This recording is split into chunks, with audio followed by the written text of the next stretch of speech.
Hello, Senior Pride here. Today I'm going to discuss the impact of climate change on human and animal health. And climate change, as we know, is driven by the emission of greenhouse gases, and it is one of the most pressing global issues of 21st century. I'll start with human health and then I will move to animal health. Also, if you enjoy this video, please hit subscribe and like. Please share with those who may be interested, and on we go. So there are direct health impacts on humans, and these include heat-related illnesses and mortality. Rising global temperatures have led to increased incidence of heat-related illness among humans, particularly heat exhaustion, heat stroke, and cardiovascular strain. Vulnerable populations such as older people, children, and those with chronic illnesses are disproportionately affected. Between 1998 and 2017, over 166 deaths were attributed to heat waves globally, and that number is expected to rise as temperatures continue to climb. Of course, there are extreme weather events. So climate change intensifies the frequency and severity of hurricanes, floods, and wildfires. And those of us in Alberta are well acquainted with wildfires.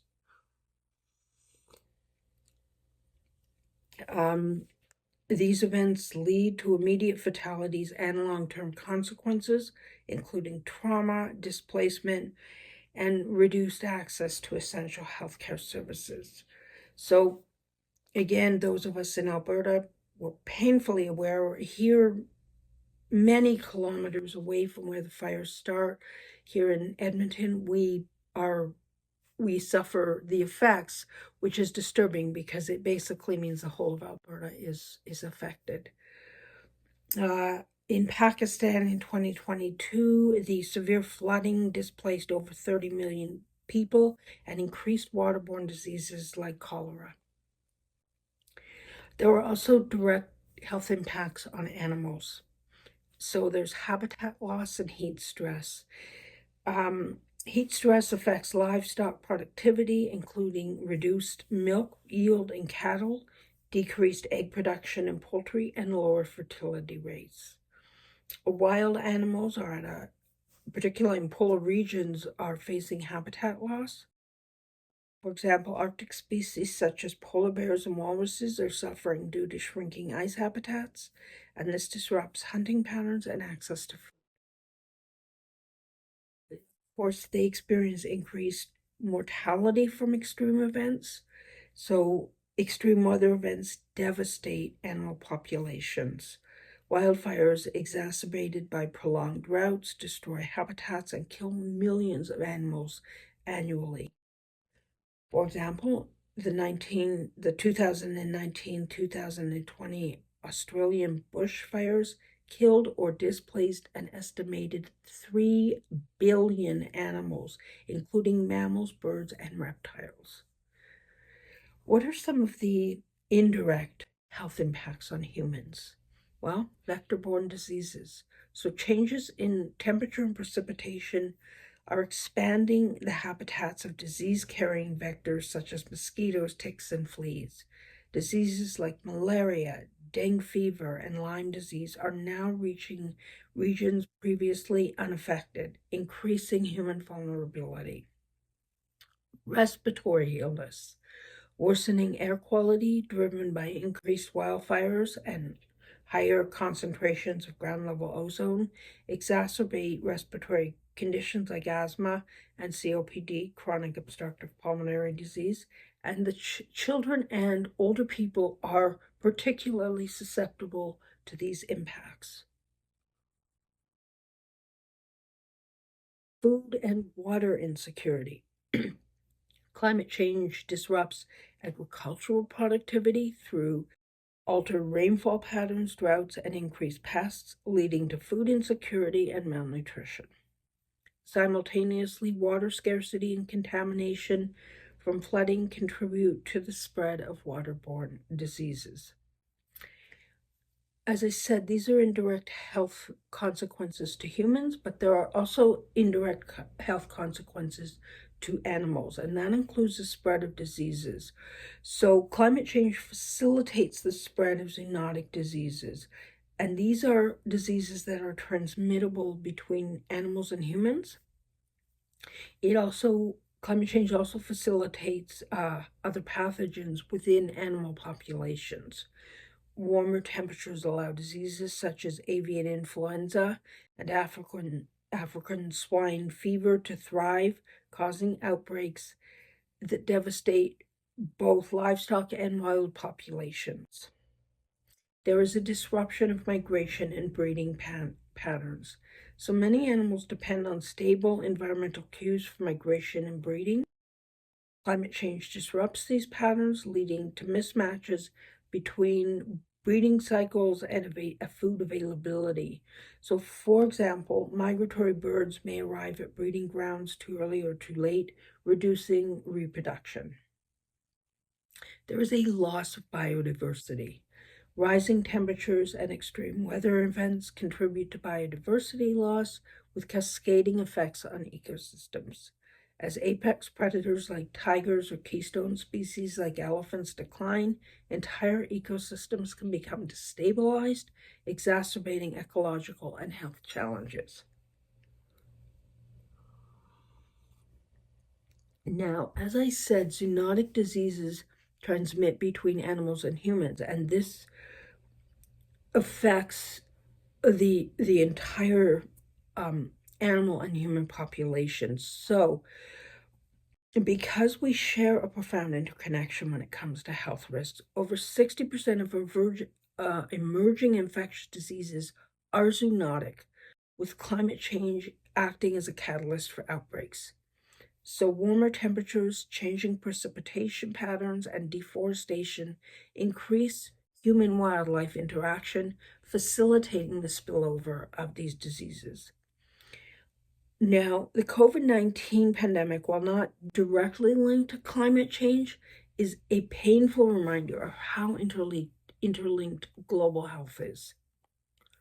There's also the issue of food security and livelihoods. Climate-induced stress on livestock impacts food systems and rural livelihoods.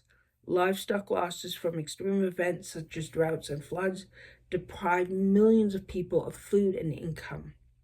In Africa, for example, climate stressors have led to a decline in livestock productivity, worsening food insecurity for pastoralist communities. There are also mental health impacts. The psychological toll of climate change affects both humans and those who work closely with animals. Farmers and ranchers face emotional stress and financial strain from losing livestock due to heat stress or disease outbreaks. Similarly, communities reliant on wildlife tourism suffer economical and emotional impacts from declining biodiversity. So let's look at the more vulnerable populations. Among humans, those are marginalized and low-income individuals, and they face the brunt of climate-related health issues due to limited resources and limited access to health care. So, for example, the small island nations in sub-Saharan Africa are particularly vulnerable to extreme weather, rising sea levels, and food insecurity. Specific animal species with specialized habitats, such as coral reef fish, face existential threats from climate change. Coral bleaching, driven by rising ocean temperatures, destroys habitats for marine life, with ripple effects on biodiversity and fisheries. Well, what can we do to mitigate this? Well, for humans, we need to reduce greenhouse gas emissions through policies promoting renewable energy, energy efficiency, and sustainable transportation. We need to adapt by strengthening healthcare systems, establishing early warning systems for extreme weather events, and investing in climate resilient infrastructure. We need to educate, ensuring climate education and resources are accessible to vulnerable populations. For animals, wildlife conservation, protecting critical habitats, establishing wildlife corridors, and combating poaching and illegal wildlife trade. We need to look at sustainable livestock management, adopting heat-tolerant breeds, improving feed quality, and ensuring adequate water supplies for livestock. And we need to monitor zoonotic diseases. We need to strengthen our surveillance and control measures for diseases affecting both wildlife and domestic animals. The fact is, the impact of climate change is far-reaching. It affects humans and animals in interconnected ways. Heat stress and extreme weather events and more indirect issues such as the spread of diseases and loss of biodiversity highlight the urgency of addressing these challenges. It is important that we consider the One Health approach, which recognizes the interdependence of humans, animals, and ecosystems. Protecting biodiversity, reducing greenhouse gas emissions, and preparing for the health challenges proposed by a warming planet, we can safeguard the future of both people and animal species with whom we share this planet. And with that, I say again, if you enjoyed this, please hit subscribe and like. Please share with those who may be interested. And the senior is to be proud. Hugs.